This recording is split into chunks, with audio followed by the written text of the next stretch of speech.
नमस्कार विद्यार्थी मित्रांनो, ओएसिस करिअर पॉईंटच्या यूट्यूब चॅनलमध्ये आपलं स्वागत आहे।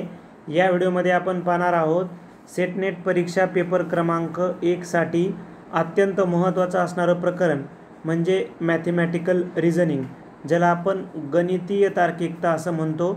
या प्रकरणावर आधारित 35वा व्हिडिओ, ज्यामध्ये आपण मॅथमॅटिकल रिझनिंग या युनिटच्या संदर्भानं काही प्रॅक्टिस क्वेश्चन्सवर चर्चा करणार आहोत। या अगोदर आपण याच प्रकरणाच्या संदर्भानं जवळपास 34 व्हिडिओ बनवलेले आहेत। ते सुद्धा व्हिडिओ तुम्ही बघा, जेणेकरून तुम्हाला येणाऱ्या एक्झामला ते उपयुक्त ठरतील। तर अधिक वेळ न घेता लगेच आपण प्रश्न पाहूयात। प्रश्न आहे आपला, एक व्यक्ती टॅक्सीने 10 किमी अंतर कापण्याकरिता 160 रुपये देतो, ज्यामध्ये प्रारंभिक काही निश्चित दर समाविष्ट आहेत। एक व्यक्ती 16 किमी अंतर कापण्याकरता 276 रुपये देते आणि त्यासाठी टॅक्सी चालक प्रारंभिक काही निश्चित दराच्या दुप्पट दर आकारतो, तर टॅक्सीचे प्रति किलोमीटर दर किती आहे? मग आता आपला प्रारंभिक दर माहीत नाही आहे, बरोबर? मग आपलं काय करावं लागेल? प्रारंभिक दर आपल्याला घ्यावं लागेल x, ओके। आणि काय झालं, 160 रुपये दिले।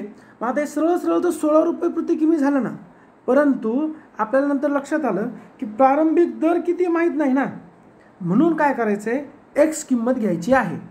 आणि दुसऱ्या एका व्यक्तीनं काय केलं, 16 किमी अंतर कापलंय, मात्र त्यासाठी काय झालं, 276 रुपये दिले। मग आता काय करावं लागेल, निश्चित दराच्या दुप्पट केलं। म्हणून आता आपण याला स्टेप बाय स्टेप मांडणी करून घेतलेली आहे। चला आपल्याला पाहता येईल की प्रारंभिक निश्चित दर x, पहिली व्यक्ती 160 वजा x भागेला 10, प्रारंभिक निश्चित दर 2x। दुसरी व्यक्ती 276 वजा 2x भागेला 16, का? कारण की प्रारंभिक दर त्यामध्ये निश्चित होता। मग आता आपण याला तिरपा गुणाकार करून सोडवण्याचा प्रयत्न केला, मग आपला x मिळाला 50। मग आता पहिली व्यक्ती 160 वजा x छेदात 10, बरोबर आहे? म्हणजेच काय, 110 वजा 10 काटाकाटी झाली, तर पहिल्या व्यक्तींना प्रतिदर 11 रुपये प्रति किलोमीटर झालेला आहे। मग तुम्हाला आता प्रश्न पडेल, सर कसं? तर 50 रुपये हा प्रारंभिक दर निश्चित होता आणि 11 रुपये प्रति किलोमीटर ठरवल्या गेले, म्हणजेच आपलं उत्तर झालं पर्याय बी। आता तुम्ही एकदा शांततेत तुमच्या पद्धतीनं तुमच्या हस्ताक्षरात ही माहिती जर लिहिली तर तुम्हाला समजायला जास्त सोपं जाणार आहे।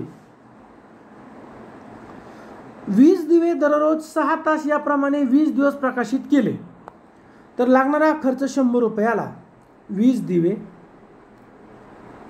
6 तास 20 दिवस, बरोबर आहे? तर यासाठी खर्च 100 रुपये आला। बर, दररोज 8 तास 40 दिवे, आता हे दिवे 40 12 दिवस प्रकाशित केले तर खर्च किती येईल? सरळ सरळ गुणाकार भागाकार करून आपल्याला उत्तर काढता येणार आहे।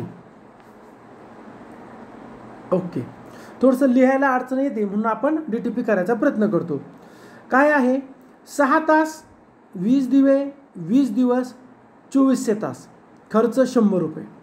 8 तास 40 दिवे 12 दिवस 3840 तास, मग 3840 तासाला किती रुपये? करा त्रिराशी, 160 रुपये खर्च येणार आहे। पर्याय सी आपलं उत्तर होणार आहे। खालील विधानावरून m आणि n यामधील संबंध लिहा।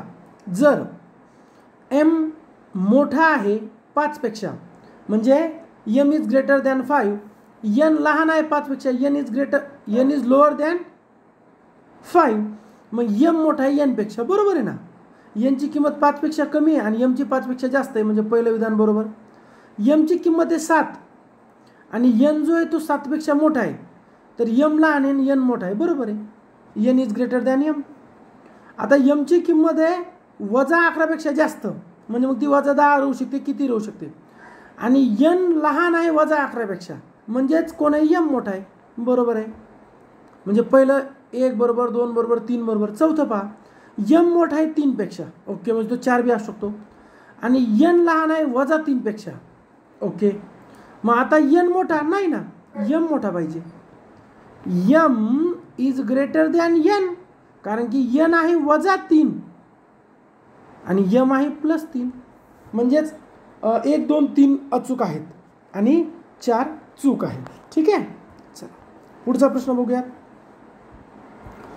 3/4 पाण्याने भरलेल्या टाकीमधून 21 लिटर पाणी बाहेर काढले. म्हणजे एक टाकी आहे, ही 3/4 भरलेली आहे. ओके, 3/4 म्हणजे किती आपल्या सगळ्यांना माहिती आहे की 75%. 75% टाकी भरली. तर यातून काय केलं आहे, यातून 21 लिटर पाणी बाहेर काढलं. आता टाकी 2/5 भरलेली आहे. आता 2/5 म्हणजे आता किती भरलेली ती 60%.